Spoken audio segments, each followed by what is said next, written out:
Merci Madame la Présidente et merci à toutes et à tous d'être présents ici. Je suis la tête de liste de l'Union populaire républicaine, une liste d'ensemble pour le Frexit, pour proposer aux Français une liste qui, depuis 12 ans, le mouvement politique que j'ai créé propose la sortie de l'Union européenne et de l'euro. Je voudrais tout de suite commencer par préciser que les élections au Parlement européen ne servent pas à grand-chose. C'est d'ailleurs M. Giscard d'Estaing, père, qui l'a dit il n'y a pas très longtemps. Il s'agit d'élire 79 députés sur 751, c'est-à-dire 10,5% des députés. Autrement dit, tous les programmes d'autres Europe qui nous seront présentés ensuite, après moi, sont des programmes qui ne verront pas le jour, puisque de toute façon, nous aurons une minorité très faible de députés français parmi les parlementaires européens. Deuxièmement, il n'appartient pas au Parlement européen de modifier en quoi que ce soit les traités européens. Et troisièmement, les traités européens se modifient à l'unanimité des États membres. Et donc il est absolument impossible d'avoir l'unanimité des États membres pour réformer de façon drastique la construction européenne, surtout en faveur des intérêts français, puisque c'est en général ce qui vous est proposé.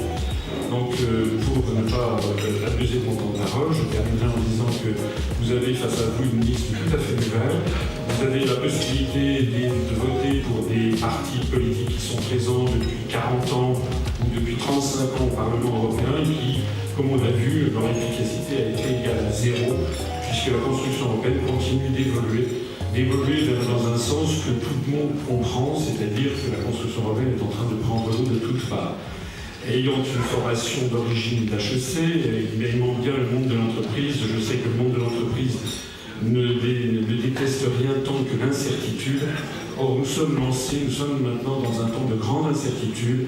La construction européenne et l'euro, j'espère qu'on aura le temps de parler quand même aussi du problème de l'euro, sont en train d'entraîner la France dans une crise politique, économique et sociale de grande magnitude à laquelle en fait personne ne sait très bien comment apporter une réponse. Je terminerai mon propos avec cette parole de Pierre Dac qui disait ceux qui ne savent pas où ils vont sont surpris d'arriver ailleurs. Merci beaucoup. Vous aurez certainement remarqué que j'ai eu tendance à disparaître du champ médiatique au cours de ces dernières semaines, à partir du moment où je me suis résolument engagé pour une traduction politique du mouvement des Gilets jaunes, ou tout du moins, faut-il le préciser, de son mouvement historique, c'est-à-dire celui du 17 novembre. Vous savez, le 17 novembre, on a vu un phénomène d'unité nationale se réaliser autour d'une révolte populaire contre à la fois la pression fiscale qui devenait insupportable et aussi spontanément contre les élites.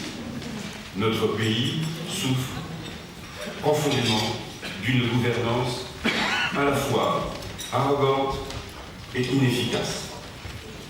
Il convient de procéder au plus tôt au renouvellement de ces élites. Les bonnes élites sont celles qui sont issues du terrain, mais certainement pas de grandes écoles. Alors on propose de supprimer l'ENA, probablement pour créer autre chose. Ce n'est pas ça le fond du problème. Le fond du problème, c'est une véritable révolution culturelle. Il faut y procéder au plus tôt. Et les Français l'ont bien compris. Ils ont bien compris, ils ont bien identifié la gravité du problème.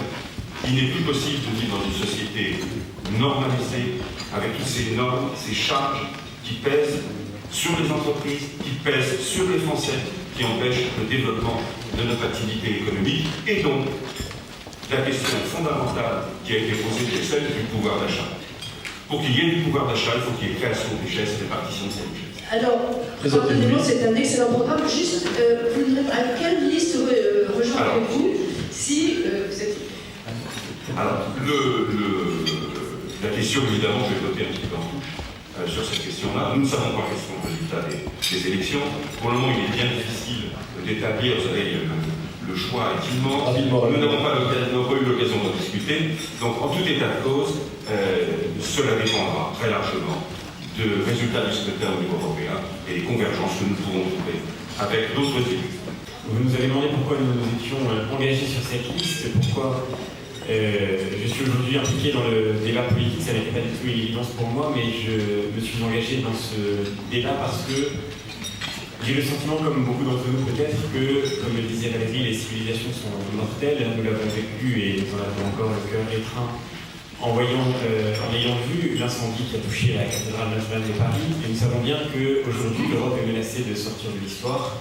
Elle est menacée de sortir de l'histoire par notre incapacité à faire face à la guerre économique et commerciale qui monte dans le monde qui se dessine, par notre incapacité à faire face au défi migratoire qui est très largement devant nous et non pas derrière nous, menacée de sortir de l'histoire aussi par le fait que de manière absurde, pendant très longtemps, nous n'avons pas su dire qui nous sommes.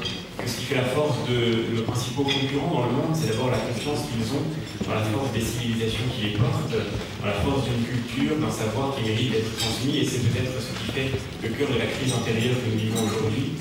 Je crois que sur tous ces grands défis, eh bien, nous avons besoin de refonder l'Europe. Alors bien sûr, c'est un travail difficile, bien sûr, c'est un travail qui pourrait susciter une forme de discrédit dès le départ, mais je ne vois pas d'autre solution que de passer par une action européenne forte, par cette capacité de coopération qui a fait bien des atouts de nos États au cours des dernières années, qui fait aujourd'hui pourtant bien des difficultés. Aujourd'hui, l'Europe nous donne le sentiment de nous fragiliser dans la mondialisation plutôt qu'elle ne nous renforce.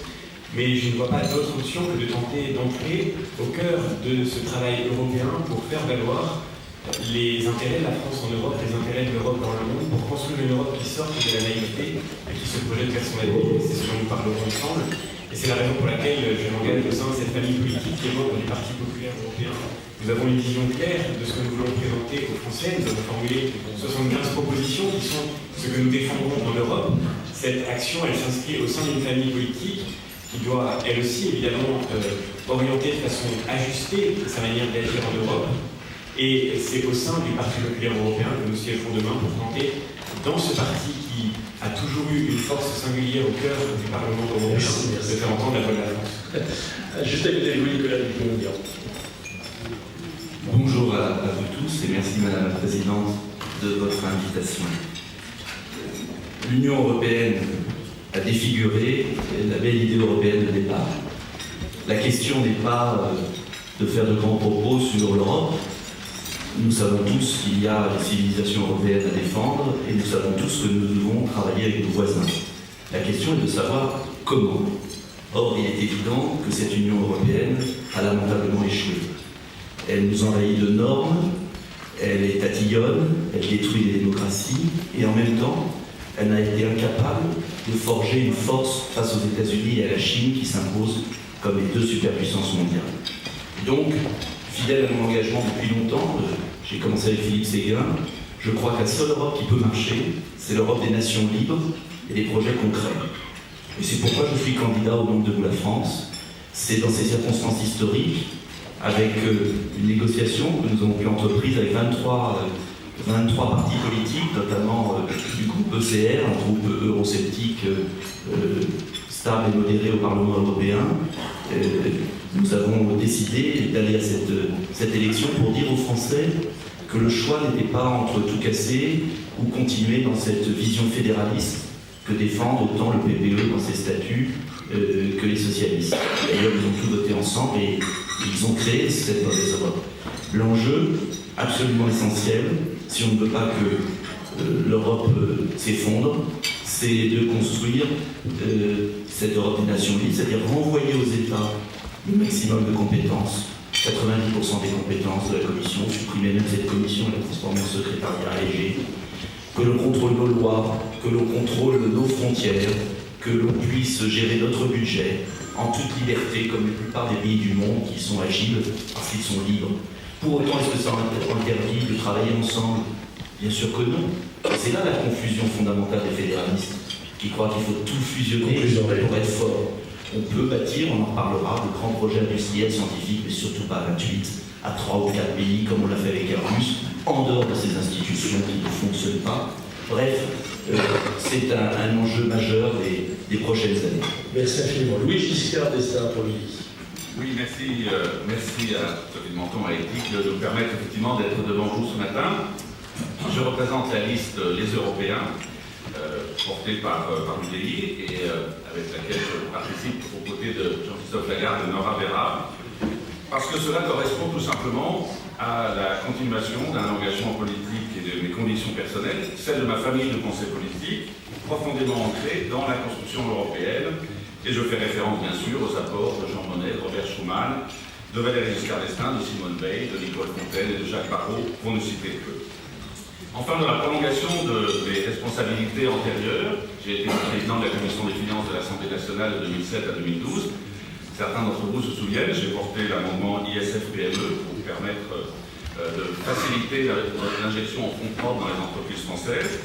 J'ai été également vice-président de l'Assemblée nationale, aussi d'ailleurs de Jean-Christophe Lagarde, au moment où Nora Berra était au gouvernement, secrétaire d'État à la Santé dans le gouvernement de Nicolas Sarkozy. Je suis actuellement membre de l'association, du comité directeur de l'Association des maires de France en tant que maire et membre de ce qui s'appelle l'Association française des communes et des régions d'Europe, membre du comité directeur de ce qui fait le lien entre les collectivités locales françaises et les instances européennes. Tout ceci, évidemment, aux côtés de mes responsabilités de conseiller régional à la promotion internationale de la deuxième région française, la région Auvergne-Rhône-Alpes, tout ceci constitue les raisons de mon engagement.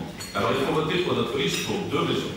Deux votes utiles, un vote pour l'Europe. Je rappelle que l'actuel président de la République, Emmanuel Macron, n'a pas le monopole de l'Europe et qu'il est important que d'autres voix puissent se faire entendre. Il faut voter pour des potentiels députés européens qui puissent vous représenter, qui puissent apporter leurs compétences, leur expérience, qui ne soient pas la reproduction de ce que nous vivons actuellement avec la représentation à l'Assemblée nationale de la majorité. Il faut faire en sorte que ce soit également des députés qui participent à des projets européens. Je reviendrai sur nos propositions très concrètes, et en particulier au sein de l'ALDE, qui représente aujourd'hui le parti européen dans lequel nous nous situons, qui représente 7 chefs d'État et de gouvernement, parce qu'il faut des alliances pour faire bouger l'Europe. J'ai été 11 ans chez Accenture, j'étais dans l'unité conduite du changement, on passe notre temps à parler de re-engineering, de disruption, et je pense qu'il est temps qu'on passe au niveau national et au niveau européen à une vraie métamorphose. Je ne sais pas si le mot disruption sera le bon, mais j'en ai un peu marre de voir comment on a une efficacité dans l'entreprise, dans le monde économique, et comment depuis 25 ans, on n'est que des rustines, et on risque d'aller vers un effondrement. Politiquement, si vous voulez savoir dans quel cas je me mets, j'ai travaillé pendant 20 ans avec Michel Rocard, qui est un ami, et je relis la phrase qu'on a dit en exergue de ce livre il y a 6 ans. Le capitalisme vit une crise suicidaire à moyen terme pour l'humanité. C'était il y a 11 ans, et hélas, comme Michel a dit ça, hélas, les problèmes sont en train de s'aggraver. On vient d'avoir les chiffres pour les États-Unis, la dette totale, les chiffres de la Réserve fédérale, la dette totale, privée et publique, a augmenté de 2513 milliards en un an. C'est l'équivalent de tout le PIB français à peu près. Pour avoir ça de croissance, il faut ça de dette supplémentaire. Je ne sais pas si vous pouvez voir la courbe. C'est la dette totale des États-Unis sans compter le système financier, sans compter le shadow banking. On arrive à 253% du PIB. On a eu hier les chiffres pour la Chine, c'est encore pire. Donc l'ensemble de l'économie mondiale, depuis 2008, on n'a réglé aucun problème. Si une de vos entreprises avait ses ratios, vous seriez mis immédiatement sous les verrous, parce que ce n'est pas possible de continuer avec 5 doses de dette supplémentaire pour une dose de PIB. L'autre courbe qu'on vient d'avoir, qui est légèrement inquiétante aussi, c'est la courbe du CO2. Ça fait depuis 1957 que l'armée américaine et la NASA surveillent toutes les semaines le CO2 dans l'atmosphère. Dans les années 60, le CO2 a augmenté de 0,8 unités par année. 0,8. Là, on augmente de 3,5 unités. Ça va 4 fois plus vite et tout le monde s'en fout. Enfin, David Bellamy a dit qu'on était tous sous le choc à cause de Notre-Dame, et on est effectivement tous sous le choc. Il y a eu 1000 morts depuis un mois au Mozambique à cause d'un cyclone, 2 millions de sinistrés, et personne ne passe son temps à se moquer de Trump et de Bolsonaro, mais nous, l'Europe, qui est dans la première puissance économique mondiale, est-ce qu'on est capable d'agir pour faire baisser notre CO2 et montrer que notre modèle est possible? Donc si je suis candidat avec Raphaël Glucksmann et les autres, c'est pour participer au débat public, parce que c'est par l'intelligence, c'est par le diagnostic partagé, il y a besoin d'une métamorphose. La vie de chef d'entreprise n'est jamais facile, mais dans les années qui viennent, il faut qu'on soit tous capables de faire naître un nouveau modèle au niveau européen, qui soit capable en même temps l'efficacité économique, en même temps la justice sociale, en même temps la protection de la planète. Et on fait 15 propositions très concrètes pour aller par là. Donc c'est la liste Glucksmann, et on siégera dans le groupe SND, qui est le deuxième groupe au Parlement, donc des socialistes, des sociodémocrates, et qui est aussi au pouvoir en Allemagne. J'ai des contacts avec, vous savez que les socialistes seront sans doute en accord. Merci. Marie-Le Pen, jusqu'à côté. Mesdames et messieurs, vous êtes des chefs d'entreprise, par conséquent, vous faites des bilans de vos entreprises, vous savez si le bilan est bon ou s'il est mauvais. Le bilan de l'Union européenne, incontestablement, est un mauvais bilan. Économiquement, socialement, sur le plan environnemental, c'est un bilan qui est tout à fait déplorable. Vous savez, nous étions, il y a 5 ans, aux élections européennes pour l'organisation d'un référendum sur la sortie de l'Union européenne. À l'époque, on était très isolés sur le plan européen et donc nous avions fait le constat qu'il fallait soit se soumettre à l'Union européenne, soit se démettre de l'Union européenne. Depuis, les choses ont changé parce que partout en Europe, partout dans le monde, d'ailleurs, les peuples se réveillent et réclament le retour de l'État-nation qui a été effacé dans son existence, dans son autorité, mais aussi dans les protections qu'il offrait au peuple par l'Union européenne. Et nous avons donc la capacité aujourd'hui avec nos alliés, vous connaissez les Italiens de Matteo Salvini, les Autrichiens du FPO et toute une série d'autres mouvements qui émergent dans des grands pays comme l'Espagne, comme l'Allemagne, de profondément modifier l'organisation de l'Europe, car nous tenons à ce qu'il y ait une organisation européenne, mais évidemment pas cette Union européenne, qui est une Union européenne carcérale. Alors je pourrais vous parler d'argent, de courbes, de pourcentage, parce que sous prétexte que vous êtes des chefs d'entreprise, on ne vous parle probablement que de ça. Mais vous n'êtes pas seulement des chefs d'entreprise, vous êtes aussi des citoyens, vous êtes aussi des pères et des mères de famille. Et donc au-delà de la vision simplement économique qui découle de l'organisation de l'Europe, il y a aussi une vision de l'homme. Le monde aujourd'hui est lancé dans une course folle, où le libre-échange, le laisser-aller, le laisser-faire, le laisser-passer est devenu la règle. Dans ce monde-là, je vous le dis, ce sont les plus affreux qui gagnent. Ce sont ceux qui vont le plus loin, traiter le plus mal des salariés qui ressemblent plus à des esclaves qu'à des salariés, qui respectent le moins les normes, qui respectent le moins l'environnement, qui réussissent à obtenir le prix le plus bas et qui gagnent des parts de marché. Ça n'est pas la vision de l'homme que nous défendons. Nous souhaitons des régulations, nous souhaitons que le libre-échange cède le pas pour le juste échange, nous souhaitons que les peuples soient respectés dans leur choix de société, c'est-à-dire dans des préférences qu'ils expriment, ce qui n'est pas le cas aujourd'hui, réguler, que ce soit d'ailleurs les flux migratoires ou le commerce international, c'est possible, pour peu qu'encore une fois, l'Europe ait à nouveau une voix qui soit une voix puissante. C'est ce que nous allons défendre dans un groupe qui sera celui qui grandira très certainement au sein du Parlement européen et dont j'espère qu'avec l'appui des nouveaux dirigeants italiens, autrichiens, pourra faire basculer l'organisation telle qu'elle existe aujourd'hui pour la tourner à nouveau vers la défense des intérêts vitaux des peuples et des nations. Merci infiniment. Younous Radji, juste à côté de vous pour la France Insoumise. Bonjour, merci beaucoup pour votre invitation. Je suis le député européen de la France Insoumise, élu sur la circonscription des Outre-mer, cette circonscription sur laquelle le soleil ne se couche jamais et qui donne à la France et à l'Union européenne sa dimension mondiale. Et c'est pour cette raison, surtout, que je me retrouve sur la liste de la France Insoumise, attaché à une France qui rayonne et à une Union européenne qui continue à parler au monde. Manifestement, l'Union européenne, l'Europe, se retrouve aujourd'hui en tension avec des bouleversements inédits dans l'histoire de l'humanité. D'abord, c'est la donne démographique. Nous sommes aujourd'hui autour de 8 milliards d'habitants. En 2100, un enfant qui naît aujourd'hui, on peut être à peu près certain qu'il sera centenaire, s'il n'a pas d'accident dans sa vie. En 2100, la planète sera autour de 11,2 milliards d'habitants.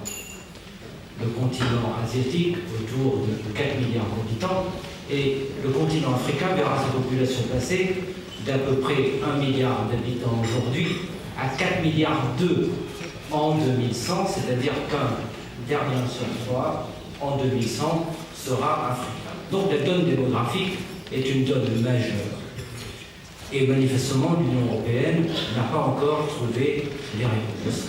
La deuxième tension, c'est évidemment la mondialisation qui est devenue aujourd'hui malheureuse, et l'Union européenne continue à croire dans ce dogme, cette croyance aveugle dans le libre-échange, quand partout dans le monde, il y a aujourd'hui une nouvelle vitalité pour les frontières et une demande de protection. Et quand les classes moyennes en Europe paient un prix lourd du libre-échange, quand les entreprises aussi paient un prix lourd de cette politique, l'Union européenne continue, elle, dans ce dogme. Et puis le troisième élément, c'est évidemment la donne climatique.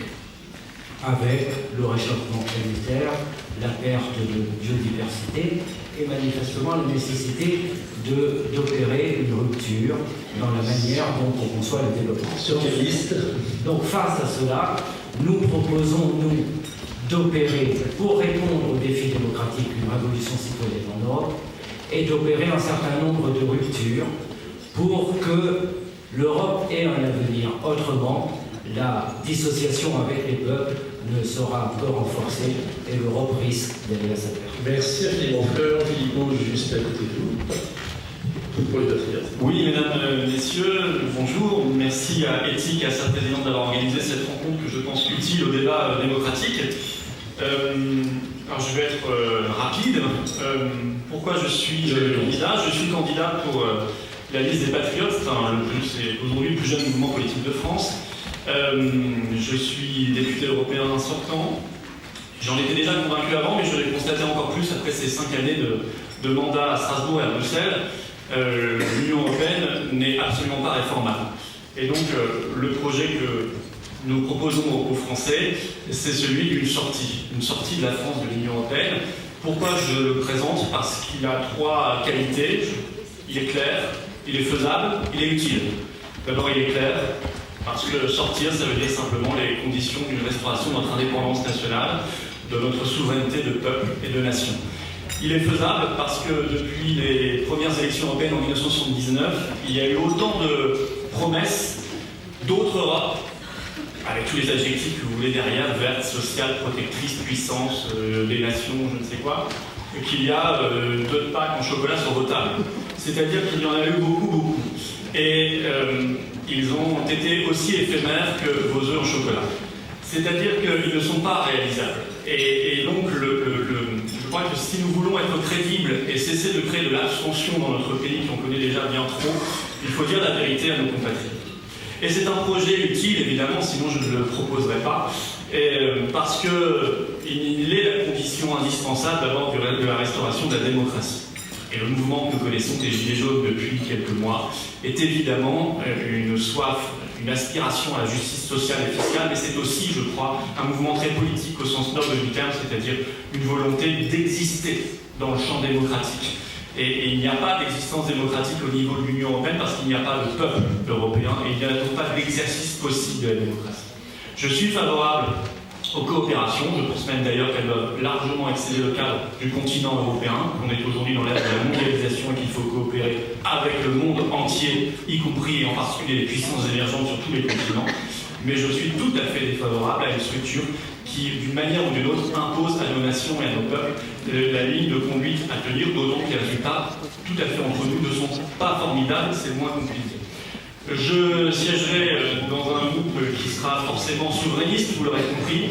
Je ne peux pas vous dire lequel aujourd'hui, parce que je pense qu'il y aura une reconfiguration profonde des groupes au Parlement européen. Nous avons aujourd'hui un allié, le Brexit Party, qui est le nouveau parti créé par Nigel Farage, qui a quitté l'UKIP, qui est en tête aujourd'hui dans son pays, mais je leur souhaite de rester le moins longtemps possible au Parlement européen, puisqu'ils y resteront le temps que le Brexit se conclue. Merci beaucoup. Merci infiniment. Juste à côté de vous, Éric Pièce pour Génération, avec Benoît.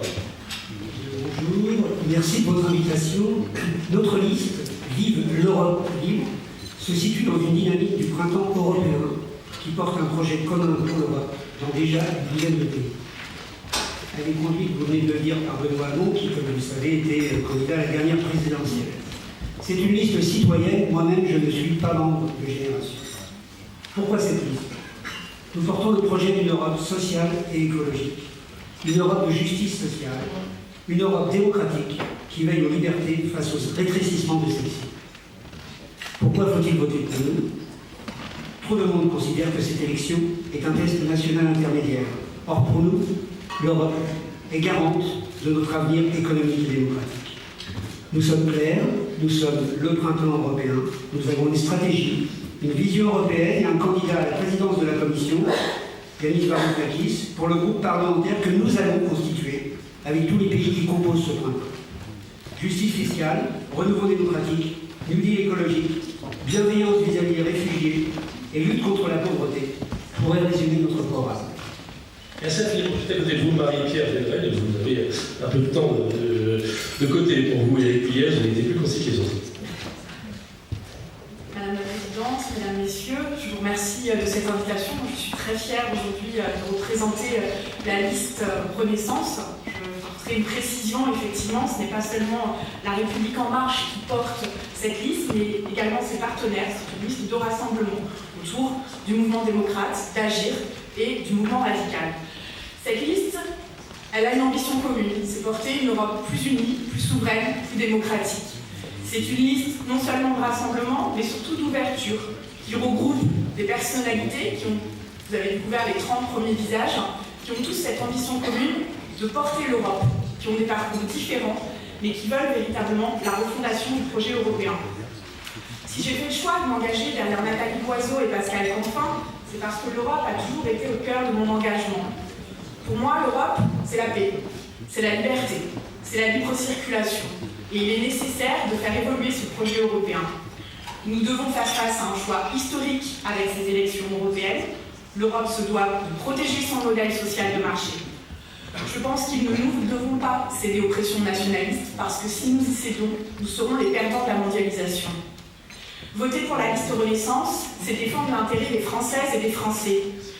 C'est porter des Européens exigeants qui souhaitent relever les défis de demain et porter l'Europe des solutions. Plusieurs personnes l'ont évoqué, le paysage politique français et européen a évolué.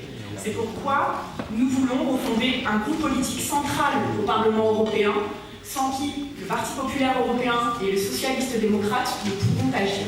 Je vous remercie.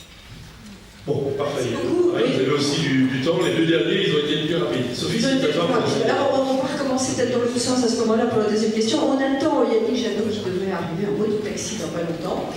Alors, je voudrais que la deuxième question, elle soit extrêmement concrète. Oui, c'est vrai que c'est pas très écolo. Donc, peut-être une moto verte, je ne sais pas. Ma deuxième question, je voudrais qu'elle soit extrêmement précise.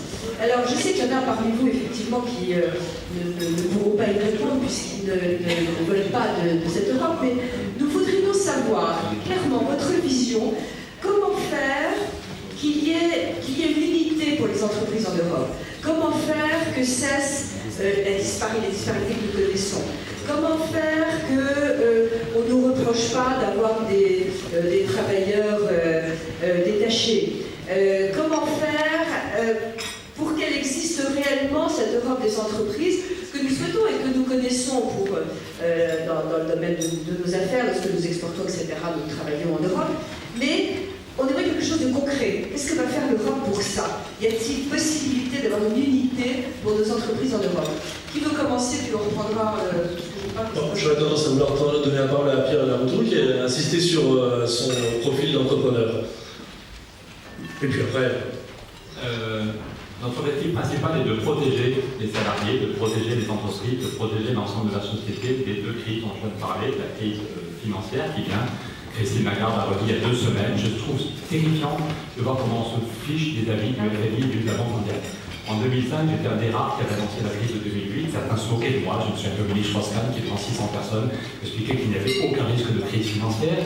On était en 2005, il n'y avait pas grand monde qui annonçait la crise. Mais aujourd'hui, c'est tous les mois que le FMI ou la Banque mondiale ou l'IIF, le groupe 600 banques, nous disent qu'on va faire une crise qui peut être 10 fois plus grave que 2008. Donc en 2 semaines, Christine Lagarde a dit que la zone euro n'était pas préparée pour la prochaine crise. Donc nous proposons des mesures qui vont en même temps protéger nos entreprises, notre société, et créer massivement des emplois sans attendre le retour de la croissance.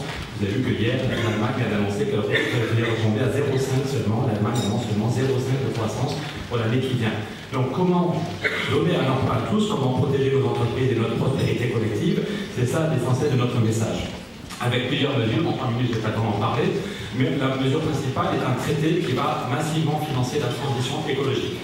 Et on peut penser, et d'après l'ADEME qui nous soutient pas notre liste, mais qui soutient notre, c'est le projet que l'on défend, est un projet qui a rassemblé très très largement, on l'a mis sur la table avec Michel Rocard il y a 7 ans, avec Jean-Joseph depuis 1 an et demi. Et Le Monde a fait toute une page il y a 2 mois pour dire qu'on avait aussi bien Alain Juppé, Jean-Pierre Raffarin que des gens de Podemos, qu'on avait des gens très différents, mais comme aucun chef d'État ne l'a repris à son compte, on demande aux citoyens, le jour du 26 mai, de voter pour ce projet. Donc concrètement, on dit qu'il y a besoin d'un cap. Quand Kennedy dit on va aller sur la Lune, voilà, il y a besoin d'un cap qui en même temps donne une direction à nos chercheurs, à l'ensemble de la société, aux entreprises. Et donc pour nous, quand Kennedy dit on va aller sur la Lune, il y en a qui pensent qu'il est pas dingue, mais 7 ans plus tard, on a réussi à aller sur la Lune, on a créé 400 000 emplois, et tout le pays s'est retrouvé autour de cet objectif, et tout le pays a profité des retombées technologiques. Donc pour nous, le cap aujourd'hui, c'est d'avoir une société qui prend au sérieux la question du climat, la question de l'emploi, et qui nous protège de la prochaine crise financière. Concrètement, c'est un traité bien vu, Yannick Jadot. Concrètement, c'est un pacte finance-climat qui va mettre la finance au service du bien commun et des créations d'emplois. Comment financer? Le problème est le même dans tous les pays. Le problème est le même dans tous les pays. Quand Nicolas Hulot démissionne, il dit j'espérais 7 milliards pour isoler des bâtiments, on m'a dit qu'il n'y avait pas d'argent. J'espérais 5 milliards pour un plan hydrogène, on m'a dit qu'il n'y avait pas d'argent.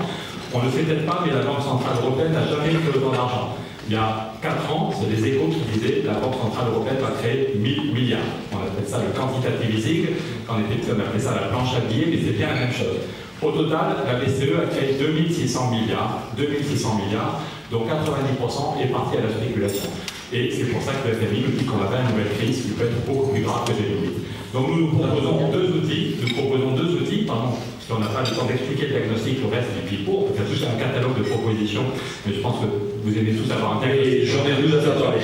Ok, donc on propose 2 outils, allez voir sur notre site, une banque du climat qui serait une filiale de la BEI. Quand le mur de Berlin est tombé, il a suffi de 6 mois pour que Helmut Kohl et François Mitterrand comprennent qu'il y a besoin d'un outil pour financer la transition de la Pologne, de la Tchécoslovaquie, de la Hongrie.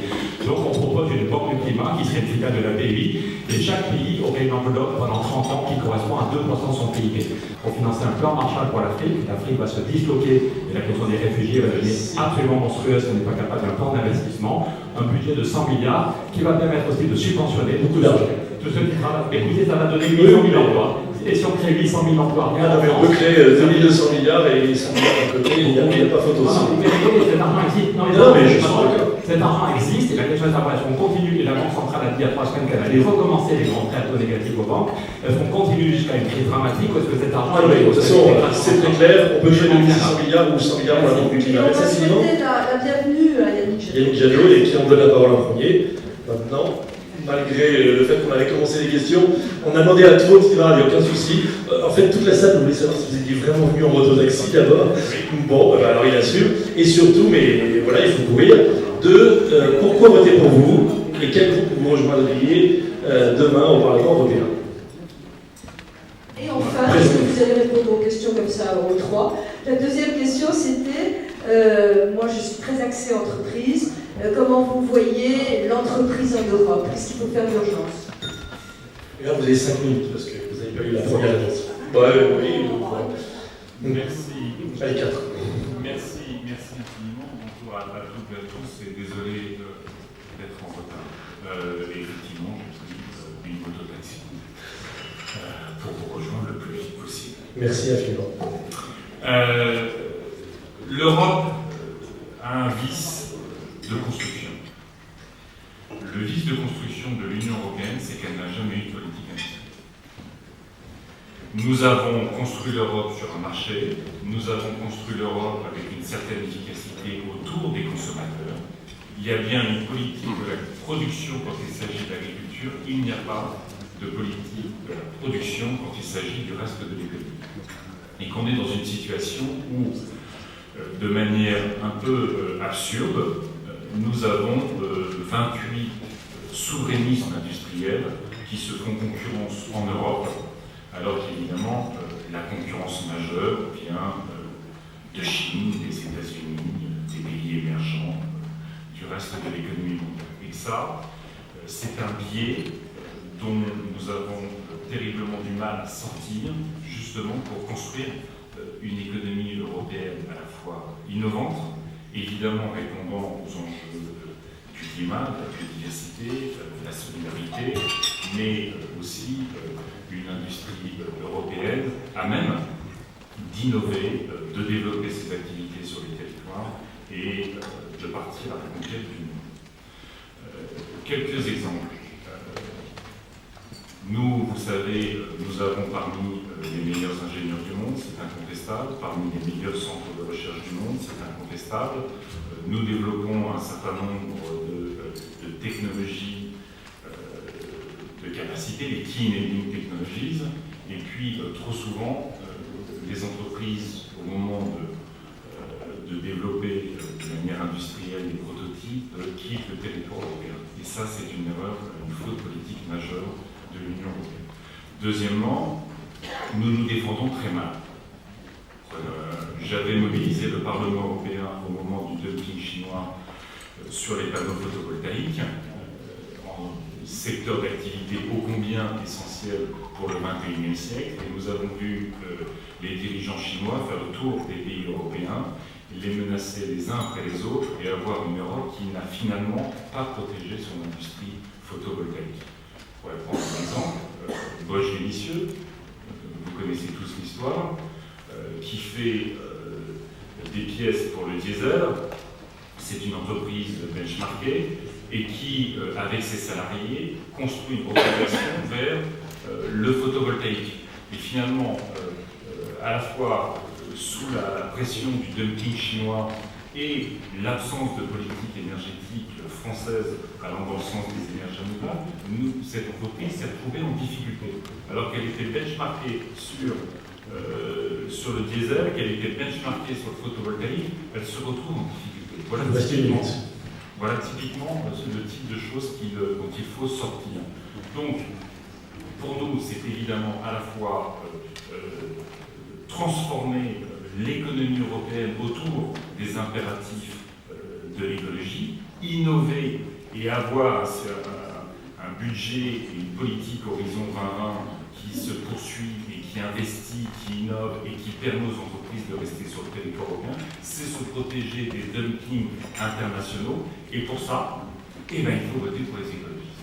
Parce que ce sont les écologistes qui, au Parlement européen, ont porté tout le débat sur l'ajustement aux frontières carbone. Ce sont les écologistes qui portent l'idée d'une politique industrielle ambitieuse. Ce sont les écologistes qui ont... Moi, j'étais très impliqué dans toutes les réformes, à la fois du statut de la Chine comme des processus de dumping sur la Chine. Et donc, il faut construire cette économie européenne. Nous, c'est simple. Nous, c'est toujours très simple. C'est ouvert. Vous mettez un bulletin vert, vous avez un député vert qui rejoint un vert. C'est extrêmement simple. C'est pour ça qu'on est efficace au Parlement européen. Merci. Parce qu'on est cohérent et fort. Merci infiniment, Yannick Jadot. Marie-Pierre Vedren, que de femmes sur cette estrade. On va vous prioriser. C'était un des souhaits de Sophie. Au début, vous ne deviez qu'un seul. Je vous remercie. Donc, effectivement, l'Union européenne, en son sein, elle a des entreprises qui sont très diverses. Des ETI, des PME, des start-up et des grands groupes. Et pour nous, il est notre responsabilité d'encourager et favoriser le développement, votre développement, pour créer les emplois de demain. L'économie européenne, elle a besoin de stabilité, de pérennité, vous avez besoin de lisibilité, visibilité. Et donc, il appartient à l'Union européenne de créer un cadre de gouvernance efficace pour pouvoir tirer profit du marché intérieur que nous avons souhaité créer, mais aussi d'avoir des entreprises solides et capables de rivaliser au niveau mondial. C'est pour ça qu'il nous faut notamment développer des filières fortes dans des secteurs stratégiques. L'Union européenne, elle doit être aussi capable de concilier performance économique et dimension sociétale. L'intégration et la reconnaissance dans le cadre juridique d'un modèle économique de fondation actionnaire peut permettre de concilier cet objectif. Par ailleurs, je tiens à rappeler que l'Union européenne a été la première zone commerciale à imposer une obligation de transparence. Nous devons, là aussi, poursuivre ce travail. L'Union européenne a introduit des considérations sur la responsabilité sociale des entreprises dans ses grands accords. Toutefois, il y a encore des insuffisances majeures. Ce dispositif ne s'applique qu'à une partie des entreprises. Ce dispositif laisse à l'écart de nombreux acteurs étrangers, exportateurs, et ce dispositif ne prévoit pas de suivi rigoureux et de sanctions. Nous devons donc être en mesure d'exiger le respect de nos standards sociaux et environnementaux à toutes les entreprises qui souhaitent commercer en Europe. Concrètement, aucune entreprise ne devrait pouvoir commercer si elle a recours au travail forcé, si elle est rendue coupable de crimes écologiques, de trafic d'espèces protégées, etc. En cas d'infraction de ces entreprises, nous devrons pouvoir prendre des sanctions pour leur refuser l'accès au marché européen. Par ailleurs, toutes les questions relatives aux surnormes doivent être véritablement évitées. Moi, depuis toujours, j'entends parler d'Airbus et des géants européens. Je suis de cette génération qui est née après Airbus. Je souhaite justement voir émerger des nouveaux Airbus et pour ça, nous devons vous donner des capacités nécessaires. Dans le train, ça n'a pas marché. Marine Le Pen. Merci. L'exercice est compliqué, hein, c'est comme vous dites, est-ce que vous pouvez nous expliquer en une minute comment vous réglez le problème du chômage? Évidemment, c'est quand même pas très simple. Non, mais là, mais on a fait un effort tout particulier, nous, on a fait un manifeste. Voilà, vous trouverez, évidemment, je n'ai pas autant d'exemplaires que l'intervenant, mais enfin de public, mais vous le trouverez sur notre site internet, pour l'Europe des Nations, où on explique quelles sont les grandes lignes de notre projet, quelle est notre vision, parce que c'est pas seulement un programme politique, c'est une véritable vision du rôle qui doit être celui de l'Europe. Moi, j'ai rencontré beaucoup de chefs d'entreprise. Quand on parle d'Europe, la première chose qu'ils nous disent, c'est la concurrence déloyale. Voilà, c'est la concurrence internationale déloyale, qu'elle soit extra ou intra-européenne. Ça fait très longtemps que nous disons, le bon sens veut qu'on ne puisse pas accepter l'importation de produits qui ne respectent pas les normes qui sont imposées à nos propres chefs d'entreprise ou à nos propres agriculteurs. C'est ce que j'appelle le juste échange, plutôt que le libre-échange. On en revient au propos que j'avais tout à l'heure. Parce que le commerce mondial, il doit être l'instrument du progrès social et pas du dumping social. Moi, je note que le monde entier est en train de tourner le dos au libre-échange. Je note qu'on est en train de tourner le dos à la concurrence sans régulation. Je crois aux régulations et je crois encore une fois que le commerce peut être le siège de l'élévation du progrès social dans le monde. C'est exactement ce qui s'est passé aux États-Unis où M. Trump a passé un accord avec le Mexique en disant « Je n'accepterai l'importation de vos productions dans tel domaine que si votre taux, votre coût horaire des salaires que vous versez est à tel niveau. » Parce que sinon, vous ne pourrez pas être compétitif. Jamais vous ne pourrez être compétitif quand certains courent le monde pour essayer de trouver le moins-disant social, le moins-disant fiscal ou le moins-disant environnemental. Donc moi je crois véritablement aux régulations, c'est-à-dire à la préservation de nos entreprises, parce qu'elles sont très bonnes, elles n'ont pas besoin qu'on vienne les aider autrement qu'en empêchant cette concurrence déloyale. Et puis permettez-moi, mais il y a un sujet sur lequel l'Union européenne a été totalement absente, c'est le problème de l'extraterritorialité du droit américain, qui met en cause nos entreprises européennes, qui est utilisé comme un outil politique. Or, face à cette extraterritorialité du droit américain qui touche nos grandes entreprises et qui se voit partout dans le monde, et oui, enfin, particulièrement quand même les grandes entreprises européennes, hein. C'est là où je pense que c'est quand même un outil. Non, mais ça touche les entreprises européennes partout dans le monde. Dans la guerre, exactement, dans la guerre commerciale, l'Union européenne a été absolument absente. On nous parle d'Europe puissance, on nous parle d'Europe politique, et on n'a absolument rien vu dans ce domaine. Moi, je tiens à dire que la préférence, en quelque sorte, nationale pour nos entreprises, l'accès au marché public pour nos entreprises nationales, tout cela, vous le connaissez, ça fait très longtemps que nous le défendons. Je vois que d'autres mouvements politiques aujourd'hui le défendent aussi, comme LR.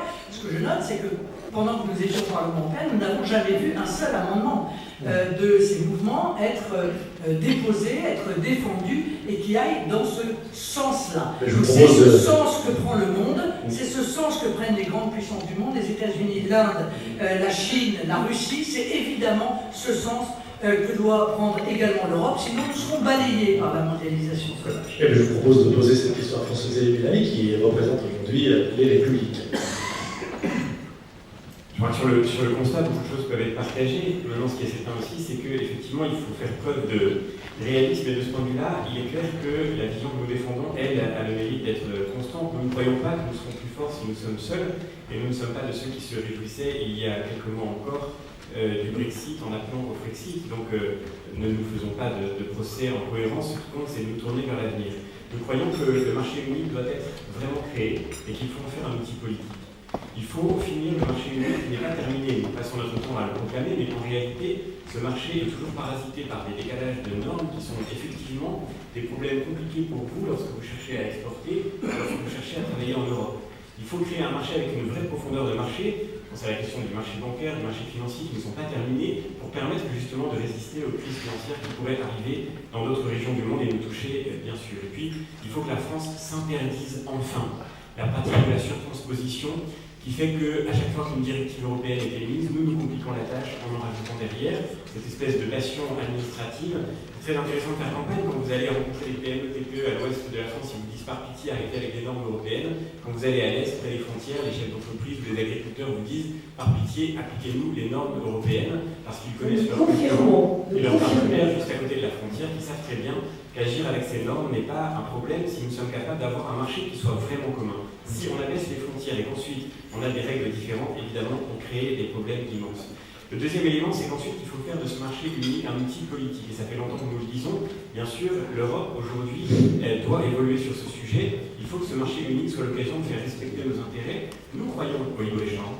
Nous ne nous résignons pas à ne plus être compétitifs. Nous croyons à nos entreprises et c'est aussi en cela que nous sommes vraiment patriotes. Nous croyons à la force de ces entreprises que vous représentez, mais nous savons que nous n'avons pas le droit de leur imposer une concurrence déloyale que nous organisons nous-mêmes par un excès de naïveté. Et donc oui, clairement, il faut appliquer les quotas carbone qui sont appliqués à nos industriels, à ceux qui importent en Europe. Oui, il faut interdire à ceux qui importent en Europe de faire venir sur notre marché des choses que nous nous interdisons de produire. Oui, il faut sortir de cette naïveté qui n'existe plus qu'en Europe, qui fait que nous croyons encore que le rôle des responsables politiques n'est pas d'abord de défendre les intérêts de leurs entreprises et de leurs emplois. Et je crois qu'on ne peut pas en rester à une simple doctrine de la concurrence, il nous faut maintenant une vision stratégique pour permettre que notre industrie continue de se déployer, que notre industrie retrouve sa place dans le monde. Une doctrine de la concurrence, on l'a vu récemment dans le cas d'Alstom Siemens, ne suffit pas à remplacer une authentique stratégie. Je termine en disant que, bien sûr, tout cela a été difficile à dire au cours des dernières années, mais nous sommes devant un moment clé pour l'avenir de l'Europe. Parce que disons les choses concrètement. Ceux qui nous ont empêchés de défendre tout cela, ce sont souvent des pays qui, eux, avaient su se réformer, qui sont aujourd'hui excédentaires commercialement, qui savent exporter, et qui nous ont dit à nous les Français, vous n'avez pas le droit de nous dire ce discours protectionniste parce qu'il n'est que le synonyme de votre capacité à développer une économie forte et confiante, une économie qui ne soit pas paralysée par vos propres charges et par votre propre fiscalité. Aujourd'hui, même ces économies-là, je pense aux Allemands en particulier, on l'a vu, Pierre Larouture le rappelait, l'Allemagne est en train de rentrer dans une difficulté importante. Même ces économies ont compris, même nos partenaires européens ont compris que nous avons besoin de sortir de cette naïveté et que ce n'est pas seulement en craignant des rétorsions que nous allons pouvoir faire valoir nos intérêts. Et donc oui, il y a un moment fondamental qui s'engage pour l'avenir de l'Europe au début de ce prochain mandat. Merci infiniment. Alors, comme vous êtes tous en ligne, vous ne voyez pas, moi j'ai vu quand même Marine sourire, et puis vous avez parlé de patriotes, et donc je cède la parole à Florian Philippot qui représente les patriotes. Oui, je ne vais pas, ici nous parlons de l'Europe, donc je ne vais pas développer l'intégralité du projet sur les PME, il y a beaucoup à dire sur l'accès au crédit, sur l'intéressement également, je crois, la participation des salariés, qui me semble être une doctrine importante et insuffisamment développée en France, mais on serait un peu loin du sujet. Je crois que le problème européen, c'est d'abord que les politiques menées au niveau de l'Union européenne et imposées par l'Union européenne ne sont absolument pas adaptées au climat économique des entreprises en France. Moi, je suis toujours fasciné que nous puissions avoir ce genre de débat sans parler de questions aussi importantes que la monnaie. La monnaie, ça n'est pas quelque chose qui est là pour gêner, ça n'est pas quelque chose qui est là pour simplement organiser des achats, c'est une arme économique que tous les pays du monde, sans exception, utilisent pour améliorer l'environnement de leur économie, de leur écosystème économique et donc de leurs entreprises, de l'emploi et du pouvoir d'achat derrière. Il est évident que pour la France, la monnaie unique n'est pas adaptée. Je crois qu'il y a de plus en plus un consensus d'économistes là-dessus pour le dire. La seule question, c'est qu'il faut avoir le courage d'aller au bout en disant qu'il faut donc rétablir une nouvelle monnaie nationale adaptée. Parce que je viens d'entendre qu'effectivement certains pays avaient de grands excédents commerciaux, c'est vrai, on pense tous à l'Allemagne. Mais l'Allemagne, elle, bénéficie d'une monnaie extrêmement compétitive pour elle, puisque le FMI, vous voyez, ce ne sont pas les patriotes, c'est le FMI qui le dit. Le FMI nous dit que l'euro, c'est une sorte de marque sous-évaluée pour l'Allemagne, mais surévaluée gravement pour des pays comme la France, ou encore plus pour les pays d'Europe du Sud. Donc c'est un premier point qu'il va falloir avoir le courage de poser, sinon nous allons tourner en rond dans nos débats pendant, je le crains, des années ou des décennies, à moins que tout cela n'implose avant que nous ayons fini d'en débattre. Juste une minute. Je parlerai des règles commerciales qui me semblent également insuffisamment protectrices, et alors que d'autres pays, y compris beaucoup plus petits que la France, je pense au Canada qui est grand sur une carte, mais le Canada c'est 2/3 de l'économie française et c'est 35 millions d'habitants. Le Canada négocie seul ses accords commerciaux et il les gagne. Il les gagne parce qu'il sait quels sont ses intérêts nationaux. Je parlerai bien sûr de la fiscalité qui a moins à voir avec l'Europe et qui est trop lourde pour les TPE, PME. Et je finirai simplement sur un constat. Les entreprises ont besoin d'entrepreneurs et de salariés, de créateurs, et vous ne le savez que trop bien, ce n'est pas à moi de vous le dire, mais elles ont aussi besoin d'un État. Et quand vous n'avez plus d'État, parce que je pense qu'en France, s'il n'y a plus d'État, un pays qui ne maîtrise ni ses frontières, ni son budget, ni sa monnaie, ni ses lois, n'est plus d'un État, eh bien vous n'avez plus que le pire, c'est-à-dire la démocratie. Voilà, alors vous vivez le pire, vous n'avez pas le meilleur, moi je propose d'inverser les choses, et pour cela il faut quitter l'Union européenne. Merci infiniment. Louis Giscard d'Estaing, pour lui dire. Alors, il y a d'abord une évidence auquel les entreprises européennes sont confrontées. Nous avons absolument besoin d'instaurer un principe de réciprocité dans les relations entre les entreprises de l'Union européenne et le reste du monde. Je prendrai 2 exemples. L'accès au marché public au Japon. Nous demandons qu'il y ait une réciprocité absolue, ce qui n'est pas le cas dans les derniers accords qui ont été mis en œuvre avec ce pays. Nous demandons Vous avez dit le Japon? Dans le cas du Japon, il y a des accords entre l'Union européenne et le Japon. Or, certains marchés publics au Japon ne sont toujours pas ouverts aux entreprises européennes. Non, parce que la Chine, c'est même plus compliqué encore. Il y a le cas, bien sûr, de la Chine, il y a le cas des États-Unis. Je voudrais citer aussi le besoin d'avoir un Small Business Act européen, sur le modèle du Small Business Act, qui permet qu'un certain nombre de marchés soient réservés aux petites et moyennes entreprises, ce qui est évidemment le parallèle de ce qui a été mis en œuvre aux États-Unis depuis longtemps. Le principe absolu de réciprocité dans les relations commerciales. On ne peut pas admettre que l'Union européenne puisse continuer à laisser des marchés qui soient fermés aux entreprises européennes et de pouvoir continuer à avoir des accords commerciaux avec ces pays. Ça doit être institué. Deuxièmement, sur la question des normes et de la surtransposition des normes qu'a évoqué François-Xavier Bellamy tout à l'heure. Je lui ferai une remarque. Pour l'essentiel, c'est le pouvoir réglementaire français qui est en cause. C'est le pouvoir réglementaire français. Nous avons la chance, si je puis dire, d'avoir à la tribune 3 énarques. Nicolas Dupont-Aignan, François Asselineau et Florent Philippot. Je crois que c'est... Et Mme Loiseau n'est pas avec nous, mais elle a dirigé cette école. Le point clé de la surtransposition, c'est le pouvoir réglementaire. Nous demandons que sur la transposition des règles européennes, ce soit le Parlement qui soit saisi et le Parlement seul. C'est rendre au Parlement son vrai rôle, qui est que dans le cas des relations entre le Parlement européen et le Parlement national français, ce soit parfaitement clairement défini à ce niveau de responsabilité. Et ceux qui ont siégé au siège à l'Assemblée nationale savent de quoi je veux parler. Conclusion, nous proposons également de changer les règles budgétaires de l'Union européenne. Nous proposons de créer 2 ressources propres de l'Union européenne sur une taxe carbone sur les produits importés hors de l'Union européenne. Et nous proposons que la taxe Tobin, la taxe sur les transactions financières, soit mise en œuvre à un taux de 0,01%. C'était la Grande-Bretagne qui bloquait. Le départ de la Grande-Bretagne permettrait la mise en place de la taxe Tobin pour permettre aussi d'avoir des ressources propres et de répondre à ce que Jean Monnet souhaitait, c'est-à-dire qu'il n'y ait plus de contribution nationale. Merci infiniment. François Asselineau, UPR. Tout à l'heure, M. Jadot disait qu'il y avait un risque de construction au départ de la construction européenne qui était son absence de politique industrielle. Le vice est beaucoup plus grand que ça. Comme le disait le chancelier Bismarck, faire von Europa spricht Hartmut, qui parle d'Europe se trompe. L'Europe, ça n'existe pas. Voilà. Nous avons un périmètre de 28 États qui ont été forfaitairement, artificiellement mis ensemble, et on postule contre rime et raison que nous aurions des intérêts communs. En matière industrielle, c'est fou. Par exemple, Renault a racheté Nissan au Japon pour mieux lutter contre Volkswagen au Japon.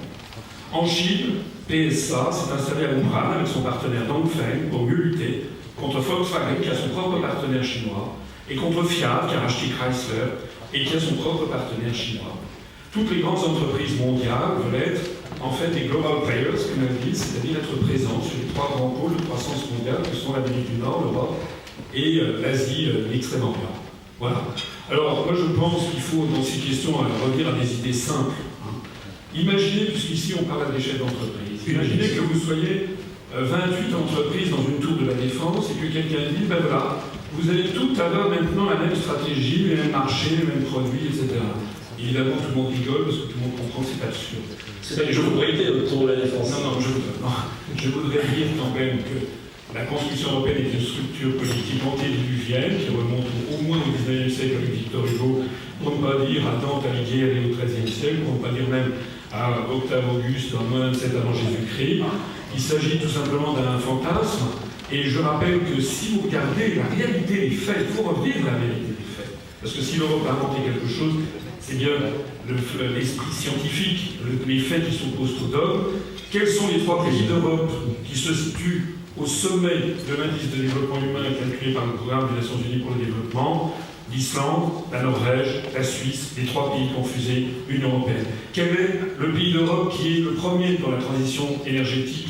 La Suisse. Quel est le pays d'Europe qui est le plus ouvert pratiquement sur l'étranger, où il y a le plus d'organisations internationales? La Suisse. Un pays qui n'est pas dans l'Union européenne et un pays qui a sa propre monnaie, qui se porte très bien. Merci pour lui. Merci François Fillon, le Suisse de la table. Nicolas Dupont-Aignan. Oui, je crois que c'est Einstein qui disait « N'attendez pas de ceux qui ont créé des problèmes qu'ils puissent les résoudre ». Et si on en est là sur le plan économique, c'est parce qu'on a laissé le pouvoir pour la plupart des personnes qui ne sont pas élues, la Commission de Bruxelles, la Banque centrale, la Cour de justice. Et ce qui est d'ailleurs fascinant dans cette campagne européenne, c'est que tous ceux qui ont soutenu ces traités, qui les ont choyés, qui vous ont demandé de voter pour, maintenant se plaignent des effets de ces traités. Ce qui est aussi fascinant dans cette campagne européenne, c'est qu'on a l'impression qu'il n'y a pas de partenaire étranger et que tout seul, on va mettre la taxe carbone, on va avoir une politique industrielle, etc. Nos partenaires, la plupart, n'en veulent pas. Et comme on s'est piégé dans des institutions où on a appliqué la loi de la majorité, on est devenu actionnaire minoritaire. C'est Marie-France Garot qui me disait toujours « Je ne comprends pas les dirigeants français qui ont accepté d'être actionnaires minoritaires de cette structure alors qu'ils savent que leurs partenaires ne veulent pas de la politique qui est bonne pour la France. » Et je vais vous donner un exemple très concret de ces derniers jours. Une minute. Oui. Vous avez une minute. Je prendrai 7 minutes pour cet exemple. La Commission de Bruxelles a décidé d'engager les négociations du TAFTA bis pour céder à Trump. Emmanuel Macron a fait des grandes déclarations en disant « Je suis contre, c'est abominable, c'est extraordinaire, etc. » Et puis il est balayé parce qu'on a accepté le traité de Lisbonne, qui fait que les négociations commerciales peuvent être lancées par une majorité de pays. On confie ça à la Commission. Donc on a organisé l'impuissance des États. Et pour revenir à une politique économique qui défend les entreprises, supprimer la directive travailleurs détachés, rompre les négociations internationales quand elles sont nuisibles aux intérêts de la France, bâtir de grands projets industriels, il faut en finir avec cette Union européenne. Est-ce que ça veut dire qu'on part tout seul comme l'Islande, la Norvège ou la Suisse, pas obligatoirement? Et justement, si on veut être fort face aux États-Unis et la Chine, il faut bâtir dans les 15-20 domaines qui décideront de la hiérarchie des continents: intelligence artificielle, souveraineté numérique, voitures propres, projet pour la Méditerranée, lutte contre le cancer, lutte contre la maladie d'Alzheimer, des coopérations avec des agences simples à 3 ou 4 ou 5 ou 6 pays, sur la base, je finis 2 secondes, sur la base du volontariat. Et à ce moment-là, on aura la capacité à avoir les avantages d'une nation libre, démocratique, avec son identité, sa liberté, et les avantages de coopération qui nous permettent dans certains domaines de faire ensemble ce qu'on ne peut pas faire seul. Et c'est cette articulation entre le niveau national et le niveau européen qui nous permettra d'être vraiment forts à la mondialisation. Identité nationale et force économique à géométrie variable. Merci infiniment. Younous Marji pour France Insoumise. Merci. Les contraintes de notre exercice nous obligent à avoir une expression télégraphique de nos propositions et parfois même de notre pensée. Vous êtes tous entre 2 minutes, 2 minutes 30, vous êtes tous dans les clous quasiment. Très bien. La question a été posée, cette Union européenne est-elle réformable? N'est-elle pas réformable? Y a-t-il un vice de fabrication dès l'origine? Vaste débat. Mais ce que je crois, c'est qu'il y a eu une dérive au moment du traité de Maastricht. et un vice profond qui a été posé à ce moment-là. Et la réalité que nous observons, c'est que l'ensemble des politiques européennes aujourd'hui sont irriguées pour les intérêts d'une seule économie, qui se retrouve d'ailleurs marquée dans le marbre des traités européens avec ces politiques ordolibérales qui ont été pensées à Berlin et pour Berlin et qui empêchent souvent tout, et c'est pourquoi nous disons qu'il faut sortir des traités européens. Nous pensons qu'il faut sortir des traités européens pour aussi répondre à ce défi essentiel qui est celui de la transition énergétique. Je me ferai le plaisir devant vous de citer Lénine. Lénine disait que la clé du développement, c'est l'énergie.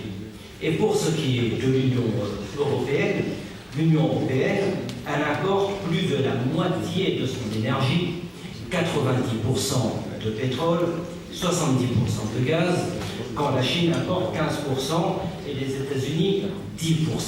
Donc nous devons, pour des raisons économiques aussi, aller vers la transition énergétique pour offrir aux pays de l'Union européenne et à l'Union européenne les moyens d'une indépendance. La deuxième chose par rapport à la question qui est très posée, je crois que le modèle économique aujourd'hui sert l'économie qui n'est pas réelle et l'économie de la spéculation. Les chiffres concernant la BCE ont été rappelés et il faut aujourd'hui orienter l'ensemble des flux financiers vers l'économie productive. Enfin, pour prolonger la réflexion qui était la mienne au départ, et pour conclure, je crois qu'il est important de relocaliser aujourd'hui les productions, de tirer les conséquences d'une mondialisation qui est malheureuse, qui crée des désordres, qui fragilise les productions, qui fragilise les emplois en Europe. Jean-François. Je crois qu'il faut ne pas se tromper de scrutin. La question n'est pas aujourd'hui de savoir si nous sommes pour ou contre l'Union européenne. L'Union européenne est une réalité.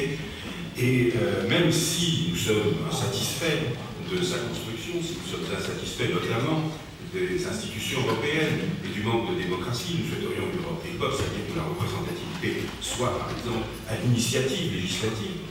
Eh bien, c'est pas parce que nous vivons dans cette réalité qu'il ne faut pas être pragmatique et s'insérer dans le cadre de cette Union européenne. Ce que nous pensons à Journée citoyen, c'est que l'Union européenne doit contribuer au développement des entreprises à taille humaine. Ce sont ces entreprises, ces petites et moyennes entreprises, ces start-up, qui sont les plus créatrices d'emplois, et on sait à quel point la lutte contre le chômage est déterminante pour plein d'aspects, notamment en termes de réduction des dépenses publiques et donc de pouvoir d'achat. Donc, ces entreprises à taille humaine sont décisives. Ce sont elles qui permettent d'irriguer, de faire vivre nos territoires. Nous vivons dans une situation de désertification qui est dramatique pour notre pays.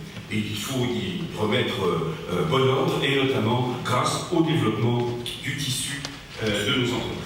Ce sont dans ces entreprises de taille moyenne que le lien social est le plus présent. Or, vous le savez, en tant que chef d'entreprise, c'est non seulement une question d'épanouissement individuel, ce lien social, mais c'est aussi un gage de réussite, donc et d'efficacité économique. Donc, pour cela, il faut que l'Europe protège ce tissu d'entreprise et la démarche entrepreneuriale en général.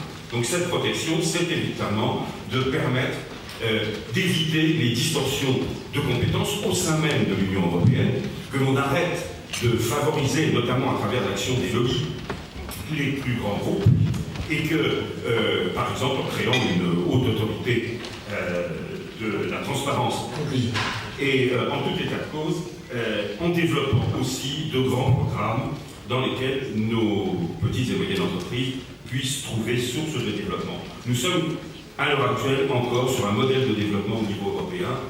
Cette prospérité économique se bâtit encore sur un modèle qui est un modèle du XXe siècle, un modèle industriel. Il faut naturellement se projeter aussi dans le XXIe siècle et donner toute l'énergie nécessaire au développement dans le domaine de la science des données, de l'intelligence artificielle, pourquoi pas un Google européen. En tout cas, il faut investir massivement ce domaine d'activité. Merci infiniment. Et Eric Ries, pour conclure, vous avez remarqué qu'on dérape, mais je saurai quand même le temps de parole. Une des deux questions qu'on avait prévues va sans doute sauter pour pouvoir très rapidement vous permettre de poser vos questions avec les règles qu'on vous a données au début. Sachant que vous ne donnez pas beaucoup envie d'Europe. Un petit mot sur moi. Je dirige une entreprise sociale de 2000 salariés. Elle s'occupe de handicap, d'exclusion. Le sujet est largement européen. 20% des Européens actuellement sont en situation de pauvreté. D'ores et déjà, nous avons des coopérations sur ces sujets, mais par exemple, la sortie du Royaume-Uni va impliquer une remise en cause des fonds qui représentent à peu près un tiers des repas distribués au restaurant du cœur. Donc on voit bien la cohérence qu'il peut y avoir à travailler tous ensemble à ce niveau-là. Sur ce sujet, moi j'ai envie de dire qu'il y a trois urgences. Il y a une urgence économique, il y a une urgence sociale et une urgence démocratique. Ce que nous proposons, c'est un New Deal vert avec 500 milliards annuels pour la transition écologique, financé par des obligations vertes émises par la Banque publique d'investissement, avec une garantie de la BCE. Nous proposons aussi une large place faite à l'économie sociale et solidaire. Ce n'est pas une économie alternative, c'est une économie complémentaire. Je vais prendre un exemple. À Romans dans la Drôme, l'ESS a permis que l'industrie de la chaussure, qui est une industrie historique, mais moribonde, recrée des emplois et une vie locale. Je pense que c'est aussi à partir du local qu'il faut être inspiré pour cette économie. Troisième sujet, c'est pour nous un bouclier de service public, ou plutôt je dirais un bouclier de service au public. Ce qui est important, c'est que ces services soient présents, et je pense que la crise actuelle le démontre, sur l'eau, sur l'énergie, sur les transports en commun. Le deuxième axe, c'est le social. Nous voulons défendre l'accès des travailleurs indépendants au même droit que les autres travailleurs. On pourrait parler d'ubérisation dans le débat. Nous voulons harmoniser les statuts des travailleurs détachés, qu'ils cotisent dans le pays le plus généreux et que ça soit reversé dans un fonds sur le pays qui l'est moins. Notre député sortant, Guillaume Ballas, a mené un travail sur cette protection sociale en Europe. Nous voulons instaurer un SMIC européen qui permette un revenu décent, 60% du salaire moyen, soit 1 350 € en France, pas 850. Et puis le troisième axe, c'est la démocratie. Nous voulons un encadrement de la rémunération locale. Nous voulons plus de représentation des salariés dans le conseil d'administration des entreprises. Et nous voulons une commission transnationale qui renforce au niveau européen la négociation collective. Ce que je peux dire pour conclure, c'est que moi je reste adepte d'une formule simple. Seul on va plus vite, ensemble on va plus loin. Merci infiniment. Alors, il est 9h56, on a dit que les questions du public démarraient à 10h15, exercice compliqué. Si vous parlez tous 3 minutes ou d'une, on ne va pas y arriver. On avait deux questions, mais je propose, Sophie, d'en zapper une. Marine Le Pen a parlé de la domination de la loi américaine, l'extraterritorialité de la loi qui s'impose partout dans le monde. C'est effectivement un vrai sujet. Nous, on en avait un autre qui ressemble pas mal. C'était le big data et l'intelligence artificielle, exercice exceptionnellement difficile.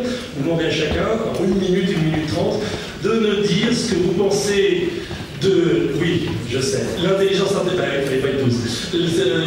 artificielle et le big data qui sont majoritairement américains. Aujourd'hui, qu'est-ce que l'Europe et vous préconisez de faire pour qu'on ne se fasse pas bouffer tout cru? Et je caricature à peine. Et j'ai envie de donner la parole, tiens, tout au bout, à Marie-Pierre Védrem là-dessus. Parce qu'elle fait des grands sourires de bout de la table. Et rien pour ça, ça vaut la peine d'avoir la parole en premier. Sur ce sujet, est-ce tentant de respecter le timing que vous nous imposez? Effectivement, l'Union européenne et certains États membres se sont déjà mobilisés sur ces questions, mais bien évidemment, nous sommes beaucoup trop en retard. Et nous devons favoriser véritablement un développement accru de nos capacités. Nous devons asseoir un socle technique et fiable sur ces questions parce que nous avons un investissement qui est bien trop catastrophique alors que nous avons les talents en Europe pour répondre à ces sujets. C'est justement parce que l'Europe, c'est la liberté de circulation que nous devons avancer et c'est ce que nous portons au sein de la liste Renaissance. Yannick Jadot. Oui, l'intelligence artificielle, le big data, ça. Et les Américains qui sont derrière, et les Chinois. Si avec les Américains, on aura résolu une partie du problème. La question, c'est de savoir s'il va y avoir des Européens. Sur la question, c'est pas de savoir si on est tout ou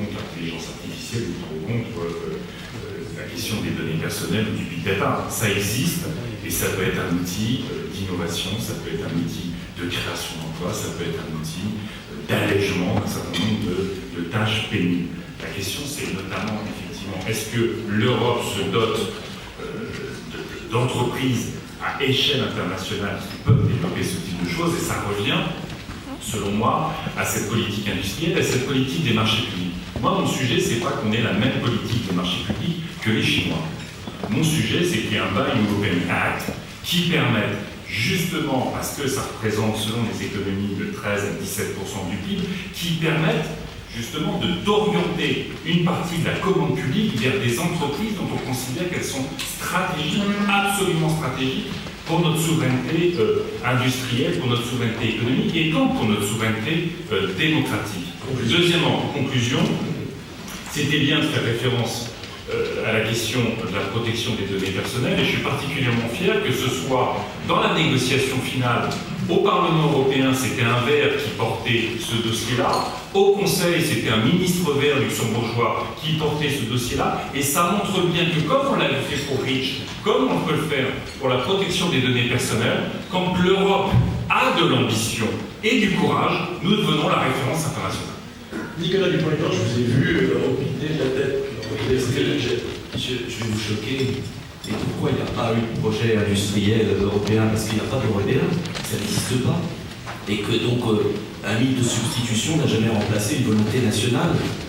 Donc il y aura, si on veut lutter face à la Chine et aux États-Unis, il faut qu'il y ait une alliance de quelques pays. Les pays qui existent ont une industrie. Il faut que l'Allemagne, la France, l'Angleterre, même si dans le Brexit, on ne connaît pas de problème, l'Italie, quelques grands pays qui à un moment se disent à 2 ou à 3, on commence à 2, à 3, et on a une volonté de faire un champion industriel en intelligence artificielle, on a une volonté en souveraineté numérique. Arrêtons cette espèce de... D'ailleurs qui est très français, vous allez en Allemagne, vous n'avez pas ça parce qu'ils ont compris que ça n'existait pas. Et c'est incroyable de voir l'oligarchie française qui se raccroche aux branches d'un mythe européen qui n'existe pas. En revanche, est-ce que c'est la raison pour être tout seul dans son coin? Non. Nous sommes capables de tisser des relations. Et ce qu'on a fait pour Airbus n'aurait même pas pu naître avec l'Union européenne. C'est-à-dire que si aujourd'hui on voulait repliquer ce qu'on a fait avec Airbus, ce serait interdit par la Commission. Et il faudrait l'accord de tant de pays. On a été piégé par l'élargissement que beaucoup ici ont voté, enfin pas eux personnellement, mais leur parti politique. Et donc c'est une folie absolue. Donc quand est-ce que les Français vont croire d'abord en eux-mêmes?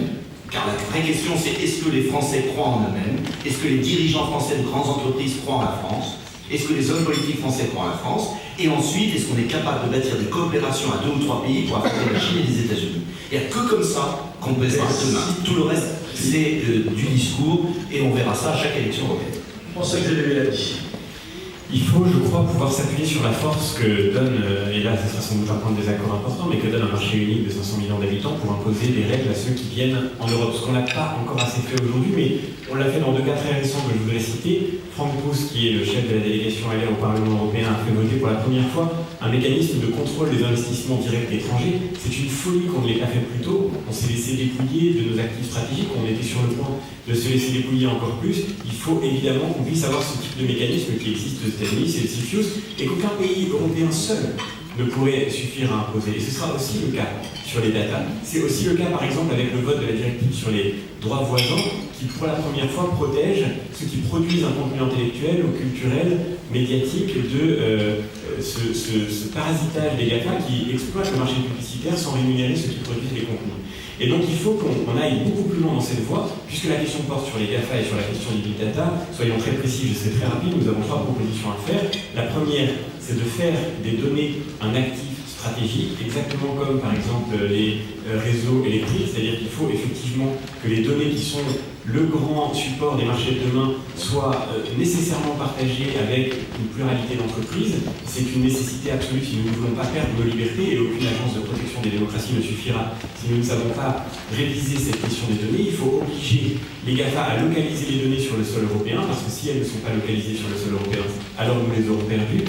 Enfin, il faut, c'est un point très important, il faut absolument que nous puissions faire en sorte que nous soyons capables d'imposer, et la doctrine de la concurrence a aussi ceci, c'est aussi une philosophie, que nous soyons capables d'imposer l'interdiction de l'intégration horizontale, c'est-à-dire le fait qu'un acteur dominant ne se mette à faire d'autres métiers que le sien. C'est très important, c'est un peu technique, mais je suis sûr que vous le comprenez. Si demain Google se met à vendre des assurances, alors là aussi, ce sera fini, y compris de la concurrence, y compris de nos libertés. Et je crois que c'est très important d'appliquer cette doctrine de la concurrence, de l'actualiser pour en faire une force qui portera la vision européenne de ce que doit être aussi bien le monde de l'entreprise que la liberté dans le monde qui vient. Enfin, je terminerai par là, je le disais tout à l'heure, on ne peut pas se contenter d'une simple application de normes, il nous faut évidemment une vision stratégique. Cette vision stratégique, c'est vrai, nous n'avons pas su la voir, il faut le reconnaître. Il faut maintenant développer une vision stratégique pour faire en sorte que nous puissions agir ensemble. Et je ne vois pas encore on serait plus fort si on est seulement 3 ou 4 que si on est 28. Aujourd'hui, beaucoup de laboratoires de recherche nous le disent. Nous devons cesser de nous faire concurrence les uns aux autres et travailler tous ensemble. Nos États ont des atouts extraordinaires pour cela, et la France aussi, mais nous ne serons que plus forts si nous savons agir ensemble dans une véritable convergence en matière de recherche. Créer un travail européen, par exemple, sur le big data, c'est nécessaire si nous voulons ne pas sortir de l'histoire. Marine Le Pen, qui n'est pas tout à fait d'accord. Écoutez, ce discours-là, c'est le discours de l'Europe fédérale, on l'a entendu depuis 20 ans et on voit les résultats aujourd'hui. Les résultats, c'est que l'Union européenne a fait rater à nos économies et à nos entreprises toutes les révolutions technologiques du XXIe siècle, sans aucune exception. Le numérique, nous étions les meilleurs il y a encore 20 ans. L'intelligence artificielle, les nanotechnologies, les nouvelles énergies, notamment l'hydrogène. Ça, c'est une réalité. Le budget d'Amazon en recherche, c'est 6 fois le CNRS. Nous avons longuement discuté avec Laurent Alexandre, qui a fait d'ailleurs un papier en indiquant que le Rassemblement national était le mouvement qui s'intéressait le plus à ces problématiques d'intelligence artificielle. Les données sont pillées, ils sont contrôlés par des serveurs américains, et c'est vrai qu'à défaut de sécurité numérique, l'enjeu majeur aujourd'hui, c'est la vulnérabilité de nos entreprises. Alors oui, bien entendu, il faut qu'il y ait une agence européenne sur l'intelligence artificielle, sur le numérique. Il est urgent de rattraper notre retard. Je ne suis pas du tout sûr que ce soit encore possible. Je vous le dis, moi je ne suis pas là pour venir vous vendre du rêve. Je ne suis pas du tout sûr qu'il soit encore possible de rattraper le retard qui nous a été fait prendre par l'Union européenne. Alors, le dataïsme, c'est la religion des données, le mot est de Laurent Alexandre, justement, qui entraîne une dictature des algorithmes, nous impose de rester dans la course. Il faut adapter notre système éducatif. Je crois que ça, c'est absolument majeur. Permettre la sensibilisation et la transition technologique de nos entreprises, investir massivement dans la recherche et le développement, créer des coopérations européennes avec des nations qui souhaitent le faire et qui ont la même vision que nous en la matière. Il faut aussi mieux payer les chercheurs. Il faudra se poser la question du transhumanisme, du génie génétique et notamment des problématiques éthiques que cela pose. Qu'est-ce qu'on fera? Parce que la course, elle est déjà engagée. Qu'est-ce que nous allons faire? C'est quoi notre vision? Il faudra réfléchir à la révolution du travail, entraînée par la robotisation pour les métiers manuels et l'intelligence artificielle pour les métiers intellectuels, notamment tertiaires, à basse valeur ajoutée, les tâches de bureau, les radiologues, les conducteurs de train, les routiers, etc. etc. Tous ces sujets-là, on n'a pas réfléchi, l'Union européenne n'a rien fait dans ce domaine, et encore une fois, là, il est véritablement urgent de s'y mettre. Merci infiniment. Philippe, je dois réagir à ce que Marine Le Pen. Comment vous différenciez, alors qu'il n'y a pas si longtemps, vous siégiez sur le même banc en Parlement européen? Je réagissais pas forcément à ça, je disais simplement, enfin je pensais, je vous le dis maintenant, que moi je ne demande pas à l'Union européenne d'intervenir parce qu'elle l'a fait et il n'y a pas de miracle, il n'y a pas de hasard si nous sommes en situation aujourd'hui de vassalisation technologique avec tous les problèmes économiques et démocratiques que ça pose derrière, y compris sur la vie privée, les données privées. C'est parce que l'Union européenne justement nous a imposé une politique d'austérité qui est incompatible avec le développement d'une nouvelle révolution technologique. La Corée du Sud est le pays, c'était tout il y a quelques jours, le premier du monde à avoir activé son réseau 5G. La Corée du Sud, c'est 51 millions d'habitants. Israël, c'est moins peuplé que la Belgique. Et pourtant, il y a la Silicon Valley. Ils sont parfois considérés comme le 7e GAFA. La Russie, c'est un PIB inférieur à la France, a ses propres GAFA. VK, Onok, Klainsky, etc., etc. Bon, ce qui veut dire qu'il y a un problème de volonté et d'environnement réglementaire et légal, donc il faut que nous puissions avoir la capacité d'investir dans notre recherche publique et privée, de la faire travailler ensemble et d'investir extrêmement massivement, y compris dans notre formation et que nous puissions avoir le droit, nous, État français, de mettre en place une politique industrielle et technologique adaptée. Je ne crois pas que ce soit perdu, mais il va falloir se bouger rapidement. Merci beaucoup. Merci. Une petite question avant que le prochain Louis Giscard d'Estaing intervienne. C'est de la puissance de l'Europe ou c'est de la compétence? Question à qui, Sophie?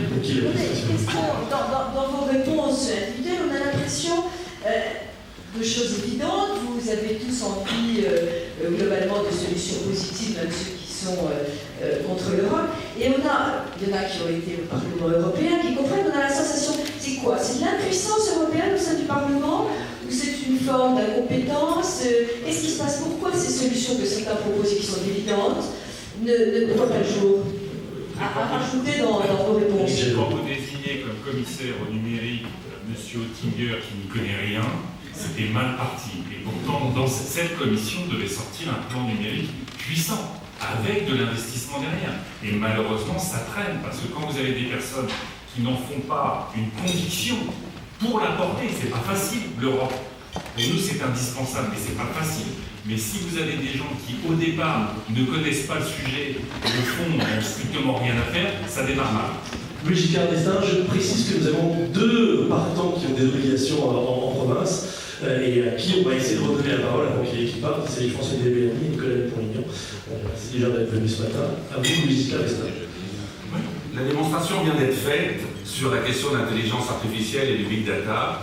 C'est l'échelle au minimum européenne, la coordination et l'addition des forces européennes qui est absolument nécessaire. Donc je rejoins ce que disait sur ce sujet-là Marine Le Pen. C'est une agence européenne qui doit être porteur de cet effort de recherche conjoint de tous les pays qui peuvent y participer de façon extrêmement active, comme ça s'est fait sur les enjeux spatiaux ou sur les enjeux de l'aéronautique.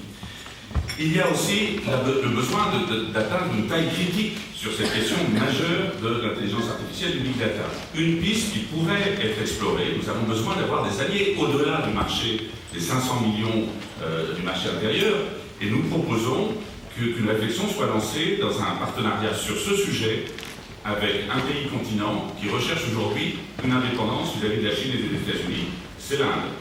L'Inde représente plus d'1 milliard d'habitants. Ils sont très désireux de pouvoir participer à un effort d'autonomie au même titre que nous et de souveraineté sur ces questions majeures. Une deuxième proposition, c'est d'inverser le flux financier entre les détenteurs des données personnelles et ceux qui les apportent, c'est-à-dire les citoyens. Nous proposons que ce soit les GAFA qui rémunèrent votre apport de données personnelles dès lors que vous acceptez qu'elles soient utilisées, qu'elles soient revendues, etc., et que ce soit dans un cadre financier inversé. Dernière proposition sur la réciprocité. J'évoquais tout à l'heure la réciprocité nécessaire. Vous connaissez un fichier qui s'appelle ESTA, qui est le fichier du transport aérien que les États-Unis ont imposé. Vous allez aux États-Unis, vous êtes obligé de donner vos données personnelles, c'est le fichier ESTA. Nous demandons la réciprocité, nous demandons un ESTA européen qui aurait 2 mérites. D'une part, d'être dans la stricte réciprocité sur la propriété des données personnelles des passagers d'avion. Deuxièmement, de créer des ressources propres pour le budget de l'Union européenne.